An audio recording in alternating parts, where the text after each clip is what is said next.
बलात्कारियों को फांसी दो, फांसी दो, भ्रष्टाचारियों पे रोक लगाओ, रोक लगाओ। ऑल इंडिया मजलिसे इत्तेहादुल मुस्लिमीन ने 11 सूत्री को लेकर विधानसभा के समक्ष दिया धरना। बीते कल गुरुवार को ऑल इंडिया मजलिसे इत्तेहादुल मुस्लिमीन झारखंड प्रदेश के द्वारा विधानसभा के समक्ष प्रदर्शन किया गया, जिसमें 11 बिंदुओं पर डिमांड ड्राफ्ट रखी गई। मुख्य रूप से मणिपुर में 2 आदिवासी महिलाओं के साथ संपूर्ण देशवासियों को शर्मसार करने वाली अमानवीय कृत्य एवं बीजेपी सरकार द्वारा प्रायोजित जनसंहार विरुद्ध इस विधानसभा सत्र में निंदा प्रस्ताव किया जाए।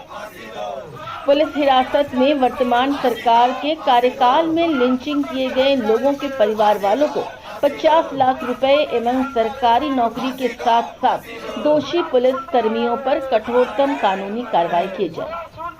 सार्वजनिक स्थान पर भीड़ द्वारा लिंचिंग किए गए पीड़ित परिवार को उचित मुआवजा, नौकरी एवं न्याय दिलाया जाए। विगत 10 जून 2022 को नुपुर शर्मा के विरुद्ध किए गए लोकतांत्रिक विरोध प्रदर्शन के दौरान पुलिस द्वारा साहिल एवं मुदस्सिर को शहीद करने वाले और 14 अन्य लोगों को गोली मारकर अपाहिज बनाने वाले पुलिस के विरुद्ध उच्च स्तरीय कमेटी के द्वारा निष्पक्ष जांच कर दोषी पुलिस वालों को अविलंब फास्ट ट्रैक कोर्ट गठित कर दंडित करे एवं 10,000 से ज्यादा निर्दोष लोगों पर फायर की गई उसे वापस लिया। 2019 झारखंड सरकार के घोषणा पत्र, जिसमें मुसलमानों से किए गए तमाम वादों को अविलंब पूरा करे।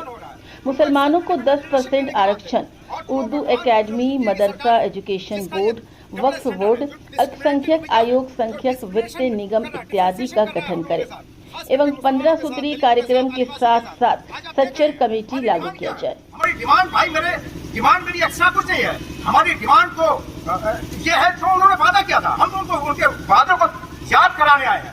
भाई आपने जो प्रॉमिस निश्चय पत्र के रूप में आपने घोषणा पत्र जो मैनिफेस्टो आपने जारी किया था, उसमें आपने वादा किया था कि मुसलमानों के लिए उर्दू एकेडमी का गठन करेंगे, मदरसा एजुकेशन बोर्ड की बात कही थी उन्होंने, अल्पसंख्यक आयोग की बात कही थी, वक्फ बोर्ड की बात कही थी, अल्पसंख्यक वित्त निगम माइनॉरिटी फाइनेंस कॉर्पोरेशन की बात थी, 15 सूत्री कार्यक्रम को ये करने की बात थी, आपके सच्चर कमेटी की सिफारिशात को लागू करने की बात थी, 10% आरक्षण देने की बात थी, हमारे 75% झारखंड वासियों को, झारखंड के स्थानीय निवासियों को रोजगार देने की बात थी, आरक्षण देने की बात थी, 50% महिलाओं को आरक्षण देने की बात थी, 3 सब कैपिटल बनाने की बात थी, उप राजधानी पलामू, चाईबासा और हजारीबाग, कोई भी 25,000 करोड़ के साथ 7 सिटी को वर्ल्ड क्लास सिटी बनाने की बात इन्होंने की थी।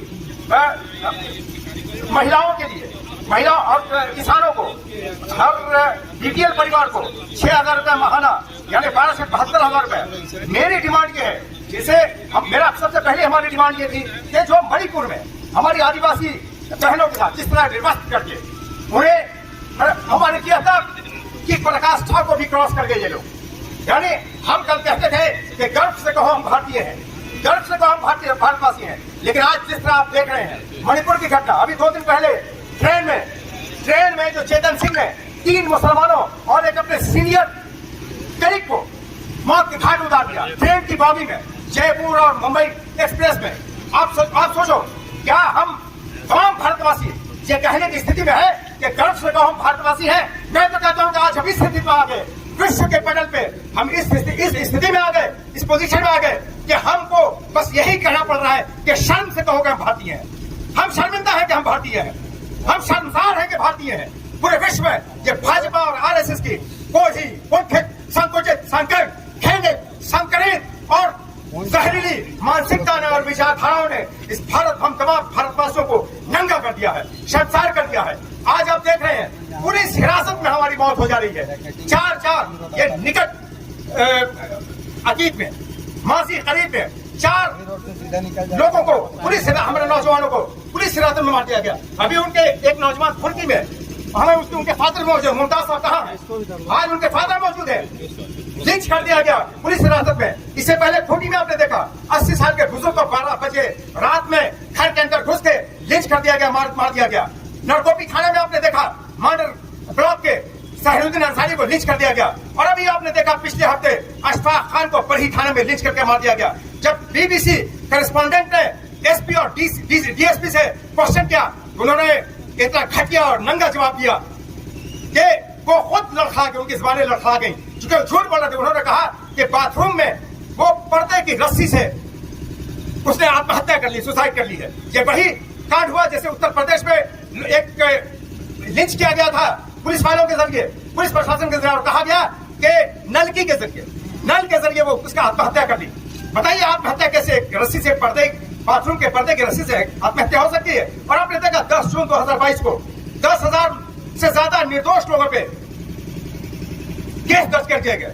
रांची में जो नुपुर शर्मा जो नाजायज और मलूला थी, मैं आपको बता दूं, इस मीडिया के माध्यम से संपूर्ण देशवासियों को बता देना चाहता हूं कि हमारे पैगंबर इस्लाम सल्लल्लाहु अलैहि वसल्लम, अगर जिसने उनकी शान में गुस्ताखी की, ये मेरा कलाम नहीं है, मेरा स्टेटमेंट नहीं है, रब्बे कायनात का डिवाइन स्टेटमेंट है कि जो पैगंबर इस्लाम सल्लल्लाहु अलैहि वसल्लम की शान में गुस्ताखी करेगा वो नाजायज औलाद है, नाजायज औलाद है, unauthorised baby of his mother है, ऑफ हर मदर है। चाहे वो सलमान रुश्दी हो, उसका नाम चाहे मुस्लिम या गैर मुस्लिम हो, कोई भी हो, चाहे वो सलमान रुश्दी हो, तारिक फतेह हो, वसीम रिजवी हो, तस्लीमा नसरीन हो, यति नसीमा नंद हो, जिसे प्रेस क्लब ऑफ इंडिया में बैठकर पैगंबर इस्लाम सल्लल्लाहु अलैहि वसल्लम के शान में गुस्ताखी की, पिंकी चौधरी हो, जिसे जंतर मंतर पे हमारे रसूल सल्लल्लाहु अलैहि वसल्लम को गाली दी, त्रिपुरा की सरजमीन जहाँ पे हजारों लोगों ने गालियां दी खुलेआम, विश्व के किसी धरती पे इस तरह की घटनाएं नहीं हुई।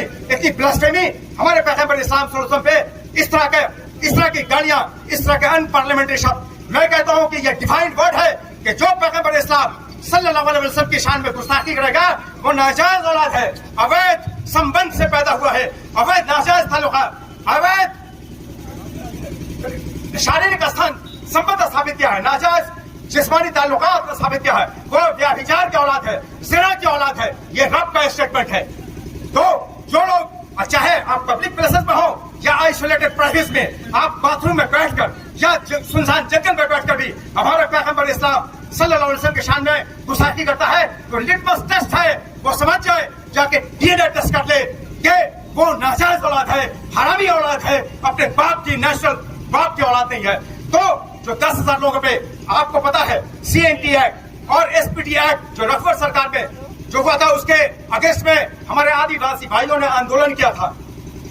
पथलगड़ी का कांड आपको मालूम होगा, 10,000 से ज्यादा लोगों पे 124A देशद्रोहिता का, देशद्रोही और राष्ट्रद्रोही का केस दर्ज किया गया था। आपको पता है सरकार बनते ही यूपीए सरकार ने सारे 10 लाख केसेस को वापस लिया। हमारे लोग 1,500 से 2,000 लोग मौजूद थे, मात्र 150, और पीसफुल तरीके से थे, डेमोक्रेटिक वे में थे, जमहूरी तरीके से थे, दस्तूरी तरीके से थे, बड़े शांतिपूर्ण तरीके से इन्होंने मार्च किया था। लेकिन हमारे क्या हुआ, मुदस्सिर और साहिल को सरों, उनके गर्दनों पे गोली मार दी गई, 2 को शहीद कर दिया गया, 14 हमारे बच्चों को डायरेक्ट फायर करके अपहज कर दिया गया। वो 14 बच्चे मौत और जिंदगी के बीच जूझ रहे हैं। 10,000 से ज्यादा, 1,500 से 2,000 लोग मौजूद थे। मैं कहता हूँ इस हेमंत सरकार को, यूपीए सरकार को, जिसने आज इंडिया अलायंस बनाया है, आज वो कहता है कि Indian national developmental inclusive alliance है हमारा। मैं कहता हूं कि ये इंडिया जो आपने अलायंस बनाया है, उसमें हम इंडियन नेशनल कहाँ है, उसमें दलित कहाँ है, उसमें आदिवासी कहाँ है, उसमें पिछड़े वर्ग कहाँ है, कहाँ उनका लीडर है, कहाँ उनका लीडर है? 50% से ज्यादा आबादी का लीडर उनके पास नहीं है। हमारी डिमांड यह है इस यूपीए सरकार से, जो कहते हैं कि मुसलमानों के हितैषी है, और इसका अस्तित्व हम मुसलमानों के वोट से इसका अस्तित्व मैं चैलेंज करता हूं कि ये यूपीए सरकार, चाहे आरजेडी हो, कांग्रेस हो या जेएमएम हो, एक भी सीट वो हमारे वोट के बगैर नहीं जीत सकती। जिसका वजूद हमसे है वो हमारे वजूद को मिटाने के लिए कर पे है। ये कतई बर्दाश्त करने वाली बात नहीं है। और हमारी डिमांड और है कि ये पुलिस और मॉब लिंचिंग जो है, यह कानून, ये सुप्रीम कोर्ट से करोड़ों अरबों रुपए देकर एक्सपर्ट एडवोकेट्स को हायर करते हैं। आज आप किस तरह, कैसे वोकला को, कैसे एडवोकेट को आप हायर करते हैं, कैसे एक्सपर्ट को हायर करते हैं? आप क्या करते हैं? आप जो भी बिल पास करते हैं, आपने सरना धर्म कोड, जो आदिवासियों की चिर प्रतीक्षित डिमांड है, सरना धर्म कोड, वो 1951 से उनकी डिमांड है। आपने सरना धर्म कोड पे यूनानिमसली आपने सर्वसम्मति से बिल पास किया, केंद्र सरकार पे रुक गया। आपने दूसरी बिल आपने क्या, मॉब लिंचिंग पे पास किया, वो मॉब लिंचिंग की बिल भी वापस कर दी गई, इसमें त्रुटि है। तीसरी बिल आपने पास किया 1932 के खाद्यान्न का, आपने नियोजन नीति को परिभाषित किया। कैसे परिभाषित किया? कल आप 75% आरक्षण देने की बात करते हैं झारखंड वासियों को, और आप फिर 60-40 का रेशियो ले आते हैं। कहां से कि 60% यहाँ के लोग, झारखंड के लोग, और 40% दूसरे अदर स्टेट के लोग। ये कैसा नाटक है? ये जो आप आरक्षण की बात करते हैं, जो हम मुसलमानों से आपने वादा किया, चाहे उर्दू एकेडमी का हो, मदरसा एजुकेशन बोर्ड हो, वक्फ बोर्ड हो, अल्पसंख्यक आयोग हो, अल्पसंख्यक वित्त निगम हो, 10% आरक्षण की बात हो, ये तमाम जो अभी 4-5 महीने लैप्स कर गए, नगर निकाय का चुनाव, म्युनिसिपल कॉर्पोरेशन का चुनाव, आज अगर उसमें कोई त्रुटि है, कोई टेक्निकल प्रॉब्लम है, उन तकनीकी जो बाधाएं हैं उसको दूर करके आप अविलंब नगर निकाय का चुनाव करें। आज महानगर में, रांची महानगर में आप देख रहे हैं पेयजल संकट एक विकट रूप इख्तियार कर गया है। लोग पानी के लिए तरस रहे हैं। मेरे भाई, हमारे मौलिक अधिकार की बात तो छोड़ो, आज हमारे जन्म सिद्ध अधिकार, जो हमारा पैदाइशी हक है, जो बर्थ राइट है, उसको भी नहीं दिया जा रहा है।